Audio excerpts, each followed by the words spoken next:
How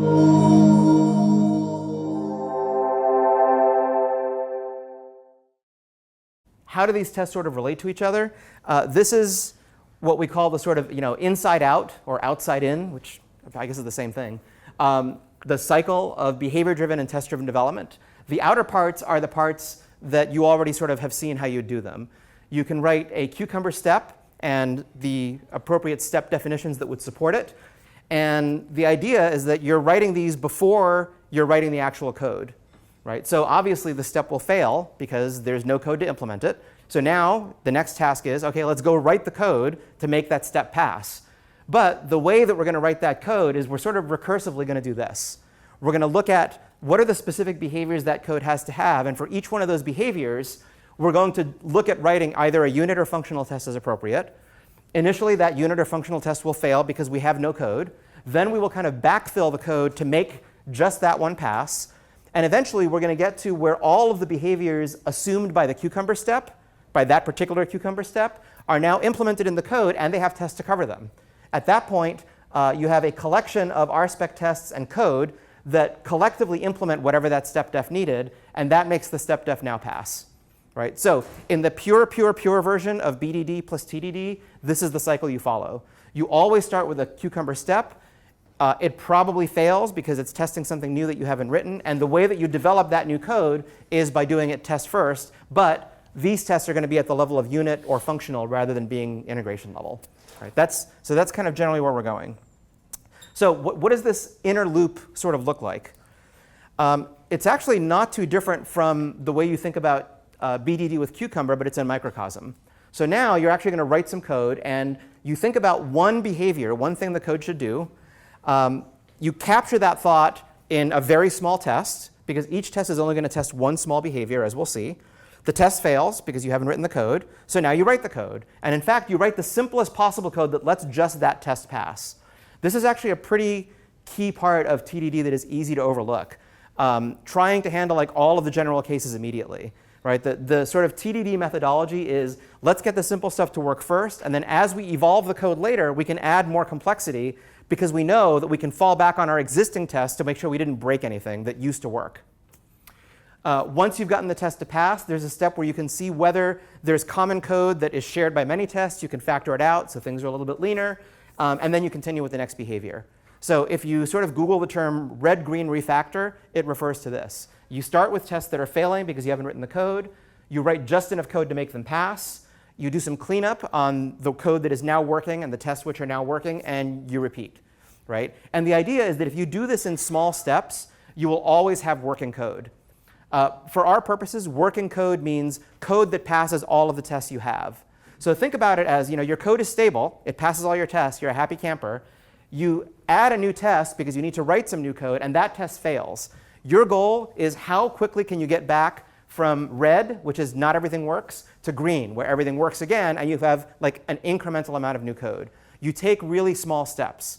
The other advantage of taking really small steps, of course, is that if in the process of doing this, you manage to break some other test, the amount that you changed isn't very much. Right? So if you're only sort of writing 3 or 4 new lines of code for this test, and you broke something, you know that whatever you broke must have something to do with the 3 or 4 lines you just added. So going from stable code to stable code in small steps is sort of the key to the approach. So let's start with a little philosophy about tests. There's acronyms for everything, obviously, in the Agile world. So there's acronyms for tests. And the acronym for what makes a good set of tests is FIRST, which is fast, independent, repeatable, self-checking, and timely. So what do each of these things mean? Fast means fast.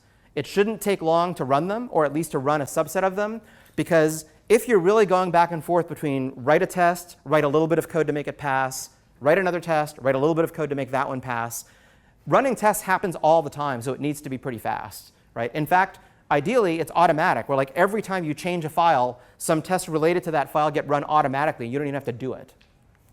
Independent. This one is pretty critical. The tests don't depend on each other. And that's so that you can run any subset of them in any order. When we talked a little bit about Cucumber scenarios in the last week, this came up as a question of, well, if you have a Cucumber scenario that puts some things in the database as part of its test, doesn't that affect the tests that come after it? Because before the database was empty and now it's not empty. And my answer was, that's correct, and that's the reason that the testing framework basically incinerates the database after every single test case. So the idea is every test should be able to be run at any time in any order, and whatever assumptions the test thinks it has to make about preconditions, that should be explicit and part of the test itself. So that's the independent part. Repeatable. It'd be nice if the test did the same thing every time. So dealing with things like the time of day in the previous example would be a challenge for repeatability. You don't want a test that only behaves properly on the third Monday in August or something like that. Self-checking. This is probably, when students who don't have a lot of experience with testing, this is probably the one that is the biggest difference, which is the test automatically knows if it passed or not. There's no concept of a human being manually looking at the test output or manually checking the test results. The test does whatever it needs to do to confirm whether the right thing happened or not. So the test can self-report whether it failed.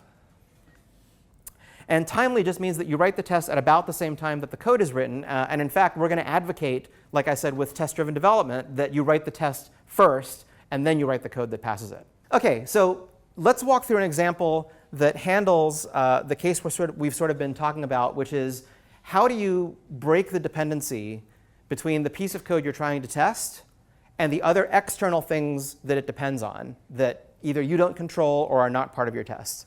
So in the very first example, the external dependency was on the date. You don't want the test to really depend on the value of today's date. So in general, we're going to walk through an example going back to our friend, the Rotten Potatoes app. And here's the hypothetical scenario that we're going to walk through. We're going to want to add a feature to the app so that the user can look up a new movie by getting that information out of the movie database, the TMDB, which is the API that we played around with back when we talked about APIs in week number 2.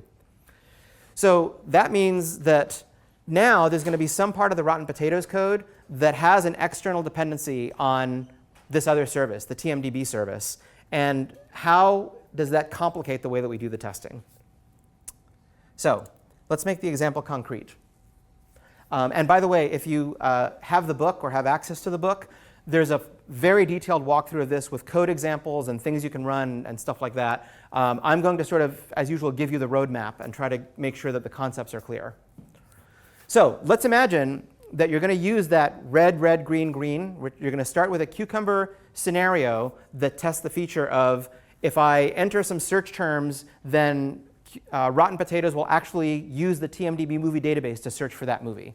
So you can imagine you're writing your cucumber scenario. When I fill in search terms with the name of a movie, well, this should probably pass because Rotten Potatoes already has a page where you can enter a search key.